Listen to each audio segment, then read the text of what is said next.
finals prediction. 2025, Pacers out of the East, Thunder out of the West. So Oklahoma City is favored to win this series. We'll do more of like a game-by-game prediction on our pregame shows, which are going to start on Thursday night, so stay tuned for that. But do more sort of game-by-game predictions from there. As for the breadth of the series, first of all, those that are saying, oh, man, it's there's no aura in this series. The folks that are, I guess, relying on social media memes for their NBA coverage. This doesn't have the star power. Maybe it doesn't have the star power, but as we say in sports, the old saying goes in sports, styles make fights. We could show you the numbers right here. You've got the best offense in the league against the best defense in the league. Show you the numbers right here. So the Thunder defense versus the Pacers offense. First in field goal percentage. The Pacers are first in three-point percentage. The Thunder are second in three-point percentage in terms of defending it. Pacers are first in assists per game, so are the Thunder. Pacers are only second in turnovers per game, second best, rather, in terms of turnovers per game. Thunder are first at turning the basketball over, turning the other team over. On the other side, Pacers, number one on offensive rating. Thunder, first in defensive rating. So again, at the end of the day, this is going to be a much closer series than people give it credit for. The thing that I'm looking for throughout the course of the series, because it was the story of the Eastern Conference Finals, I think in some part, not in big part, but in some part, the Pacers were able to dictate the pace because the Knicks were exhausted. We did a segment on that earlier in the show. Tibbs has got to start relying on his bench at some point. Like I don't anticipate that's going to change anytime soon. Brunson was gas, Hart, Cat, everybody.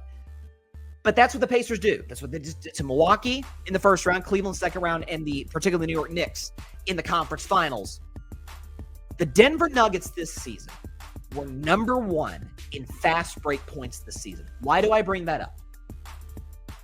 Who took Oklahoma City the deepest this season in the playoffs? It was the Denver Nuggets. Took them to a seventh game. Had them down 2-1. Now, a lot of that is Jokic is awesome and is, by a comfortable margin, the best player in the world. Like, respect to SGA, Giannis as well. They are not as good as Jokic right now. In 2025, June 2nd, they are not as good as Nikola Jokic. But Jokic did not have his best his best conference semifinals against Oklahoma City. He had a bad game 4, game 2. He had some rough moments throughout the course of that series. But getting out in transition, getting easy baskets, that's the Pacers' bread and butter. With Obi Toppin, with obviously Halliburton controlling everything. Siakam gets a lot of his buckets in transition. Andrew Nembhard, all of these guys, that's their bread and butter. And so that's going to be kind of the thing that I'm looking for is I think Oklahoma City is going to have a game plan to stop it. How then will the Pacers be able to adjust to that? The other aspect of it is second best player in the Pacers, Pascal Siakam. He's a champion. He won 6 years ago, 2019, Raptors against my Warriors and had a really, really good finals. The head coach of the Pacers, Rick Carlisle, 14 years ago, it was a ways back, but he was the head coach of the Dallas Mavericks when they upset the Miami Heat in the 2011 finals. So there is, I do feel like, a little bit of a Mavs Heat sort of feel to it, where Miami's clearly the more talented roster, but the way Dallas plays, the road Dallas took to get to the finals. Brandon Roy and the Portland Trailblazers, Kobe Bryant, Pau Gasol and the Lakers, KD, Russ, and Harden and the Thunder. Then you get to Miami, battle-tested. We've been there. We've seen some of the best. We're ready to go. Now Oklahoma City can say, okay, we made quick work of Memphis, but we looked the best player in the world eye to eye and took them out in 7 games despite being down 2-1 on the road at Denver. We saw an Anthony Edwards who has kind of made a reputation of knocking out great players. Didn't blink. Now, again, I think Oklahoma City was a significantly better basketball team than Minnesota. Nonetheless, that was never a close series. There was never a moment you thought, hey, Minnesota. No, not a moment. Not even in game 4. And so both teams are battle-tested. Both teams are ready to go. In game 1, the Thunder are 9.5-point favorites. Again, we'll see where that line shifts as we get closer to game 1 on Thursday night in Oklahoma City. I'll sort of give takes on how I see that. Here's what I think it comes down to. The way that the Indiana Pacers play basketball is more conducive to winning in the NBA. Look at history. At least more so than Oklahoma City, in the sense that ball-dominant guys typically don't lead their teams to championships. Historically, generally that is the case. Even the great players, Steph Curry is part of a run and gun, move the basketball, high pick and roll system. Like that's, not even high pick and roll. They actually only started doing that. But we're going to move the basketball, play small ball, bam, bam, get out in transition, run to the three-point line, all of it. Michael Jordan, many of people's eyes, the greatest player of all time.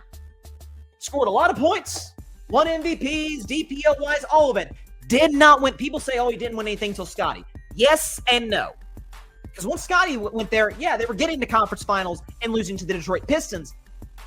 But when Phil Jackson took over, in the early 90s, when Phil Jackson took over, Tex Winter, Triangle, finally convincing Michael Jordan, hey, you don't have to do everything. You can move. You can still get your 30. We can move the basketball. We've got Scottie. We've got shooters. We've got a good third option, Horace Grant or Tony Kukoc down the road. That's how championships are won by and large in the NBA. Kobe Bryant, God rest his soul, had a great, this is when James Harden was at the peak of his powers. And there are some similarities. Some people compare SGA to Harden. SGA is a significantly better postseason player than Harden, but in terms of the drawing contact in unorthodox ways, they're very similar. Kobe Bryant once lectured Harden years ago that, man, you can try the ISO ball. I never won a championship that way. I was still great, particularly in the second and third of the three-peat with Shaq. I was a great player, but obviously a big man next to you. But we had shooters around us. We had great wing defenders. We were a team. Same thing with the 09 and 2010 Lakers. What was the most iconic play? After that first three-peat, what was the most iconic play of Kobe Bryant's career in the NBA Finals? I would argue it was not a shot he made, nor even a shot he attempted. It was a pass to Ron Artest to hit the dagger three in Game 7 against the Boston Celtics. Getting other guys involved. That's the way the Pacers play. But if you notice, the comps I just gave Indiana all have, no doubt, don't even think twice, all-time legends. Jordan, Kobe, Steph. I love Tyrese Halliburton. He is shutting up a lot of people these playoffs. And there's no telling what he can do in the future. But a lot of times in these finals, even if you do play the right way, at least the way I personally, the right way of playing basketball. 2 minutes to go, ball's in his hands. You're controlling everything. We need you to get a couple buckets, maybe get another guy involved, get a Siakam, get a Nembhard, get an Obi Toppin involved, lob to Miles Turner. I trust SGA more in those spots. Just not even from a Halliburton can't do it, but a SGA's better at it and is used to doing it type of situation. Not to mention, again, the length I think will bother Indiana that Oklahoma City brings to the table. So I will take the Oklahoma City Thunder to win the 2025 NBA Finals. They will do so in 6 games. This will not be the quick series that folks think it will be. Styles make fights. Best offense in basketball, best defense in basketball. Both will have their moments.